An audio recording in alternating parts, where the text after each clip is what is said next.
So guys, welcome to my new vlog. এতিয়া আমি যাবলৈ ওলাইছো মানে আমাৰ খুচলুপাৰাত মানে আজি যেহেতু মানে সাংস্কৃতিক সন্ধিয়া হ'ব আৰু হেহে যাবলৈ ওলাইছো আপোনালোকে ভিডিওটো চাই থাকিব মই খুচলুপাৰাৰ পূজা মণ্ডপত আহি পালো আৰু আজি সাংস্কৃতিক সন্ধিয়া মৰমৰ কণ্ঠশিল্পী আহিব সকলোৱে দলে দলে কামনা কৰক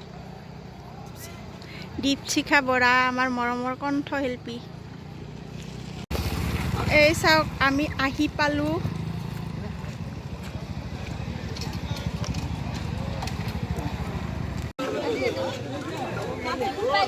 ইতিমধ্যে আহি পালো আমি এই চাওক ইয়াতে দোকান এইবিলাক দোকান এই চাওক দাদা এজন পূজা চাব আহিছে এই চাওক আৰু এইবিলাক বিভিন্ন ধৰণৰ দোকান এই চাওক মিঠা পান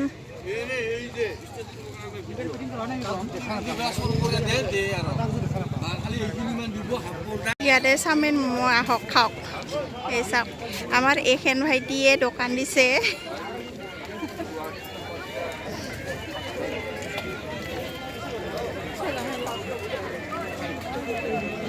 এই চাওক দোকান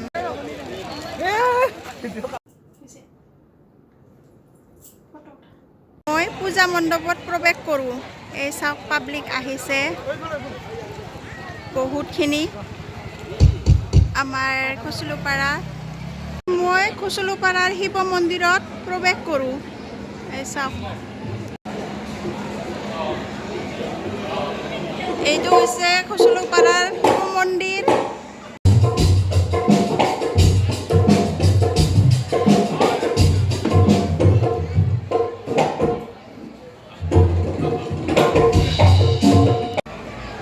অমল দাদা পূজাৰী খুচলুপাৰা শিৱ মন্দিৰৰ এই চাওক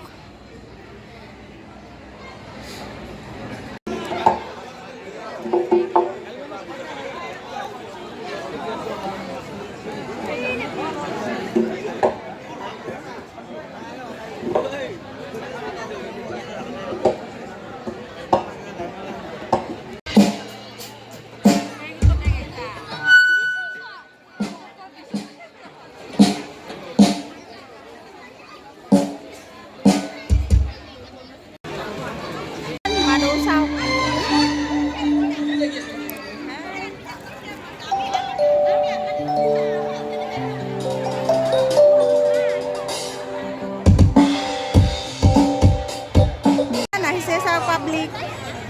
বহুতখিনি আহিছে চাওক ইমান মানুহ এইজনী বাইদেউ পৰা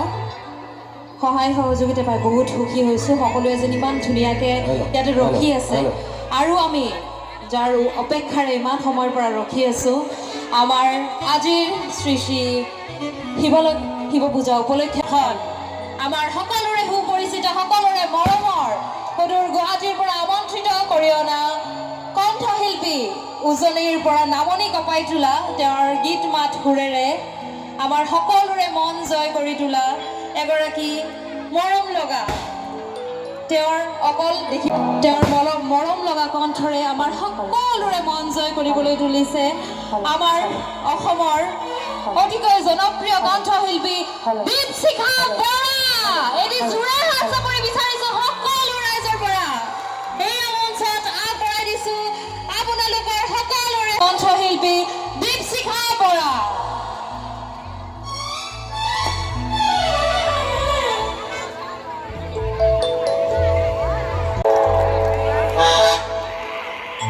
নমস্কাৰ জনাইছো সকলোলৈকে অকণমান চিঞৰটো ডাঙৰকৈ দিব নেকি বাৰু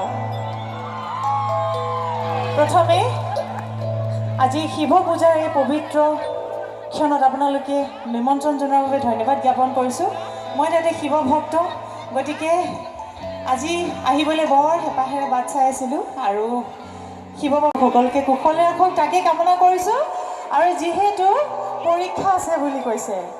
অকণমান ল'ৰা ছোৱালীবিলাকৰ পৰীক্ষা আছে গতিকে কথা কৈ বেছি সময় নষ্ট নকৰোঁ হয়নে সকলোলৈকে মৰম আৰু শ্ৰদ্ধা জ্ঞাপন কৰি গানেৰে আৰম্ভ কৰোঁ আৰু কথাৰ পিছত সময় থাকিলে পাতি থৈ যাম হ'বনে ঠিক আছে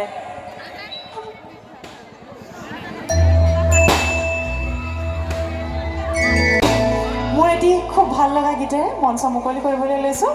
আপোনালোকে যদি গীতটি শুনিছে তেতিয়াহ'লে লগতে গাই যাব ওপৰত ফটকা ফুটিছে নেকি বঢ়িয়া আৰম্ভ কৰিছোঁ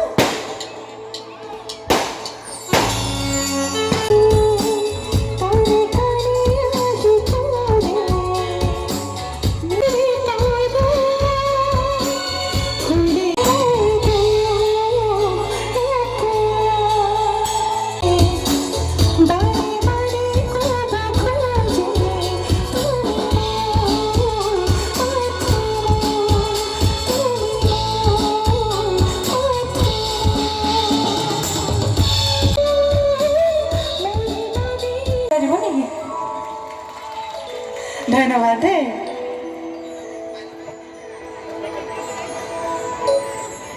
আৰু এই চেগতে আমাৰ মৰমৰ দীপশিখা বৰা বালৈ আমাৰ কমিটিৰ ফালৰ পৰা এখনি কোচ ৰাজবংশী গামোচাৰে সম্বৰ্ধনা জ্ঞাপন কৰিবলৈ লৈছোঁ আৰু সম্বৰ্ধনাটি জ্ঞাপন কৰিব গায়ত্ৰী চৌধুৰী আমাৰ কমিটিৰ সদস্যা গায়ত্ৰী চৌধুৰী সম্বৰ্ধনা জ্ঞাপন কৰিব কমিটিৰ সদস্য আলোকজ্যোতি চৌধুৰীয়ে সকলোৰে এটি জোৰে হাত চাপৰি বিচাৰিছোঁ ধন্যবাদ জনাইছোঁ বহুত বহুত ধন্যবাদ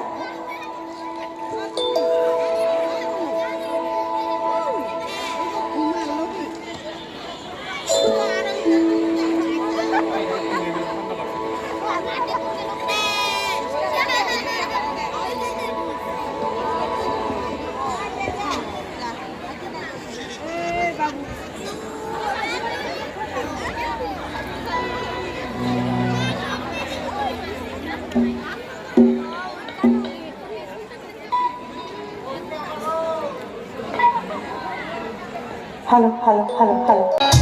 মোক খালি এই ধোঁৱাটো নিদিব দেই মোৰ অকণমান ব্ৰিথিং প্ৰব্লেম আছে গতিকে এইটো পালে মোৰ উশাহ ল'বলৈ অকণমান দিগদাৰ হয় এইটো নিদিলে হ'ল মই প্ৰায় ৩-৪ বছৰ আগতে এটি গীত লিখিছিলোঁ আৰু গীতটি খুব মৰমেৰে আপোনালোকলৈ বুলি আগবঢ়াই দিছিলোঁ আৰু গীতটি সংগীত কৰিছিলে ৰেক্স বড়ো আজি কীবৰ্ডত আছে আমাৰ লগত আৰু প্ৰায় ৩-৪ বছৰ আগতে গীতটি লিখিছিলোঁ আৰু ৩-৪ বছৰ আগতে খুব মৰম দিছিলোঁ তাৰ পিছত ৰাইজে সেই গীতটি একেধৰণে মৰম দিয়ে নে নিদিয়ে গাই চালে গম পাম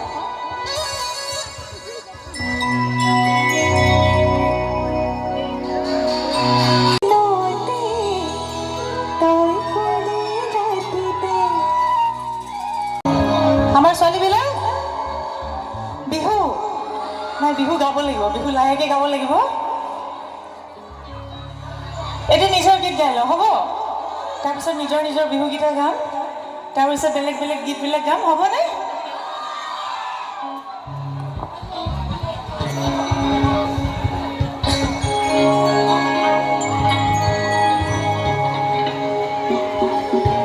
এইখিনি জীৱনৰ এটি বিশেষ গীত গাবলৈ লৈছোঁ গীতটিৰ প্ৰতি মোৰ অকণমান আৱেগবিলাক আন গীতবোৰতকৈ এই গীতটিত অকণমান বেছিকৈ আৱেগবোৰ খামুচি ধৰি আছে কিয়নো এই গীতটিত মোৰ খুব মৰমৰ এজন বন্ধুৱে অভিনয় কৰিছিল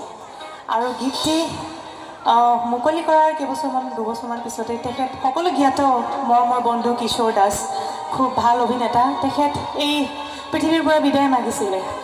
আৰু গতিকে এই গীতটিত সি অভিনয় কৰাৰ পিছত সি যেতিয়া অকণমান বেছিকৈ বাঢ়ি গ'ল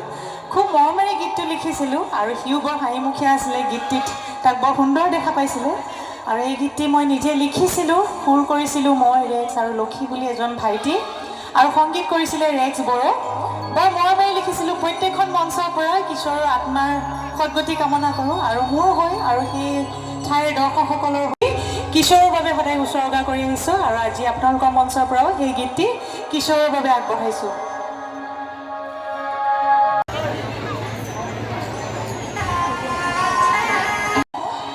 পিটকা গীজনী বিচাৰি বিশেষকৈ বহুত ভাল লাগিছে ইমান সুন্দৰকৈ সহযোগ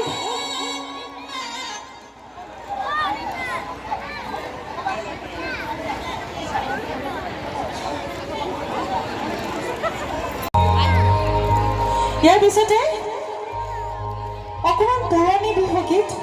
আৰু দুই এটি পুৰণি অসমীয়া গীত আমি সংমিশ্ৰণ কৰি অকণমান ব্যতিক্ৰমকৈ অকণমান আমি প্ৰস্তুত কৰি পেলাই গাওঁ আৰু ইয়াতো গাবলৈ লৈছোঁ তেনেকৈ আৰু কিমান ইয়াত ভালকৈ নাচিব জানে ধুনীয়াকৈ নাচি গ'লেই হ'ল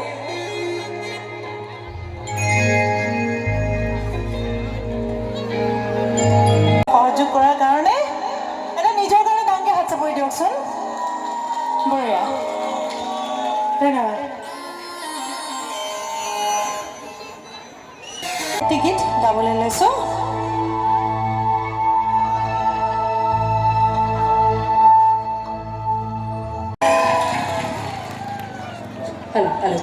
এটি বিশেষ ঘোষণা আগবঢ়াইছোঁ কোনোবাৰ যদি মাৰুতি চুজুকি কাৰৰ চাবি হেৰাইছে আমাৰ মন্দিৰৰ প্ৰাংগণত তেনেহ'লে সেই চাবিটো মোৰ লগত আছে মোৰ পৰা আহি ষ্টেজৰ পৰা সংগ্ৰহ কৰি ল'লে সুখী হ'ম গ্ৰহণ কৰিবলৈ অনুৰোধ জনাইছোঁ ধন্যবাদ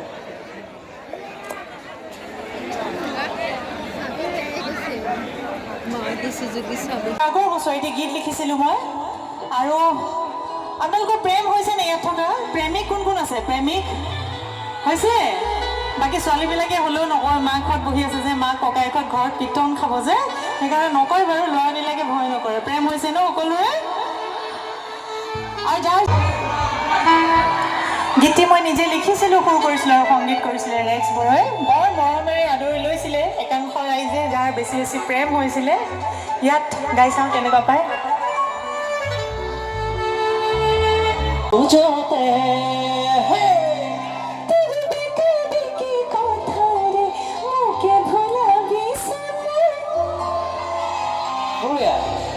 আমাৰ ৰাস্তাসমূহ যাতে আপোনালোকে অকণমান এৰি দিয়ে কিছু আমি আকৌ এবাৰ অনুৰোধ জনাইছোঁ যে আমাৰ ৰাস্তাৰ কাষত থকা যান বাহনসমূহ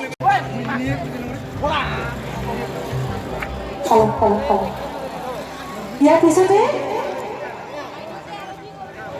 আৰু এটি মই নিজৰ গীত গাবলৈ লৈছোঁ আৰু এইটো অকণ বিহুপুৰীয়া গীতে